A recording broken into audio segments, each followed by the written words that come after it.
Welcome back to another new magical movie review series. This time we are diving into the Marvel Cinematic Universe.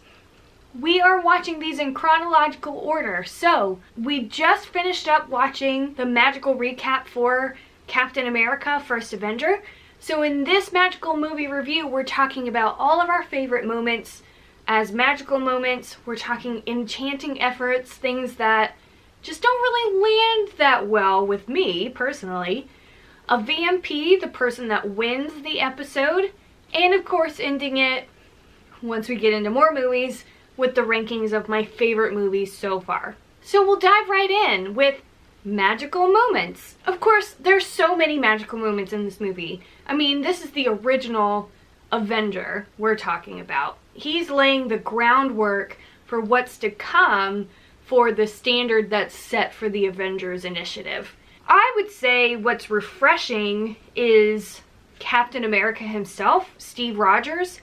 He is the good old boy, super straight morals, doesn't really deter from those morals throughout the movie.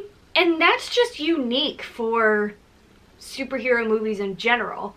We've got a lot of heroes that are cocky or mean-spirited and have this like crazy character arc throughout the film, but Captain America, or Steve Rogers, he's very much solid in his beliefs and his morals, and he stays the track, and yet there's a lot of opposition for him to overcome because he knows that he is doing the right thing as a good man rather than the perfect soldier. R.I.P. Abraham. And I think that that's refreshing. It's nice to see that we have somebody that we can look up to that is just good from the beginning. I also really love the introduction of Peggy. Peggy is a badass. From the start, she is showing that she's earned her spot. She knows what she's doing, and she can handle any dude that steps up to her. And the fact that she loved, or at least had infatuation for Steve even as a little skinny boy, makes their love seem a little bit more real, like more authentic. And you just appreciate that more in Peggy as a character. It's not that now all of a sudden Steve is Captain America, this big hunky dude. Like, yeah, sure, that's great that he's like all attractive now. Before, she was attracted to the person inside, the heart that he had. And here it's showing you can fall in love with a person for who they are rather than what they look like, and it be successful. So I just really love that storyline, but I also really love Peggy in that particular space as a romantic character, but also just standalone as just like a boss-ass bitch. Like, she's it for me. I love her. I would say the next big magical moment for me would be, honestly, probably the ending. This movie has so much setup for, especially for not being the first in the release order. They're going back and they're setting a lot up for the story with the Tesseract, Hydra, like where that story all started. They're even using a lot of Captain America's first movie to set up the whole Stark story, Howard Stark passing on his knowledge to Tony. So I don't really love a lot of the middle parts. There's not anything that really stands out to me as things that are like, oh my god, I love it so much. But I love the movie. Like, I think it's a good, solid movie. I think the plot is good. I think we're moving smoothly through the story, and it doesn't feel like too much of a just story. There's still a lot of action in there, but the action to me doesn't really seem a whole lot of excitement. Like, it's very quick, it's very like montagey, if that makes any sense. But the ending I think is good. I think that it ties it all back together with Steve jumping on the grenade, willing to save his platoon from certain death, to saving an entire city from the same fate, essentially by sacrificing himself. So I think it is the same concept, of course, like blown up to scale, but it's the same person, it's the same heart on the inside, but two versions of Steve and Captain America. So I just really enjoy that transition to the end, and of course the moment with Peggy is just so heartbreaking. I'll end it there on magical moments. Picking up with Enchanting Efforts, I really only have a few. I don't love the CGI or however they did it with Chris Evans' head on this little tiny body. There's something about it that just doesn't quite seem believable.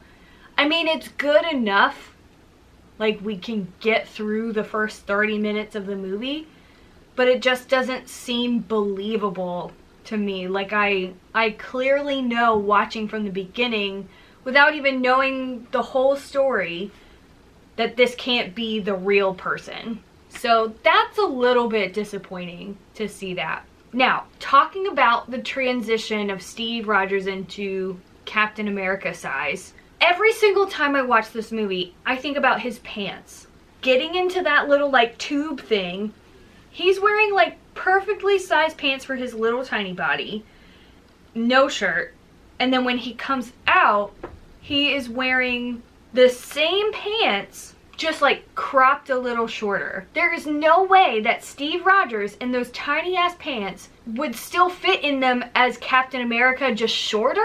No, his ass would be busting through the seam in the back too. Like we would see full on underpants in the running scene afterward. Like it's not just a matter of like his pants get short, like he just got taller.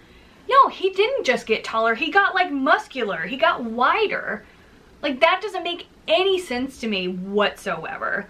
It drives me bananas. Next enchanting effort, big enchanting effort for me. I hate the name Howling Commandos. Like you might as well have just called them the Barking Butt Cracks. Like you couldn't have thought of a better, more patriotic name. I mean, you're going from Captain America to Howling Commandos. Like, that's the stupidest name I've ever heard. I can't get past it.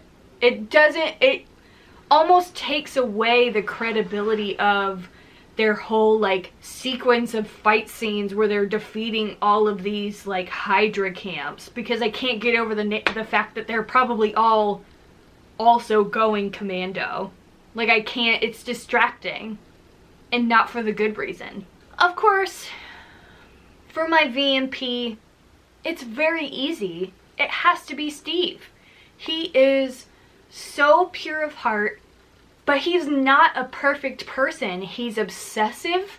He can't not apply to be in the army. He's willing to lie, which is a federal offense, to sacrifice for his country. And it's one of those, like, do the ends justify the means? Well, in this case, I think so, because it all worked out, but he's breaking the law. Like, he's not a complete goody two-shoes. Ultimately, underneath, like, he believes in what he's doing. He knows he's doing the right thing, and I think he is. I think ultimately the only person that he potentially is harming, even as little tiny skinny Rogers, is himself. And the fact that, like, he's able to rescue single-handedly at least 100 men when the whole group in Italy wasn't able to do that before Captain America showed up. Just the fact that his friend was there was enough drive for him to rescue the entire team. So I think that's admirable all on its own. And of course, with the magical moment of him sacrificing himself until we realize that he survived, which is like fake out. Okay, cool. So I have to go with Steve / Captain America. He's also just one of my favorite Avengers, so it's hard not to choose him every time. So since we're starting there, of course, Captain America will have to be the only one on my list so far, but once we dive into more movies in the chronological order, I'll start ranking them officially by the movies that I like the best. But, of course, until that day, please absolutely feel free to put magical moments or enchanting efforts of yours into the comments below. I'd love to hear those, see those, smell them. I don't know what that's supposed to mean. While you're mulling all of that over, make sure that you like and subscribe all on this page. I'd really appreciate that. And of course, if you're a fellow Instagrammer or you just frequent that social media platform, go ahead and go over there and follow me at MagicXMolly.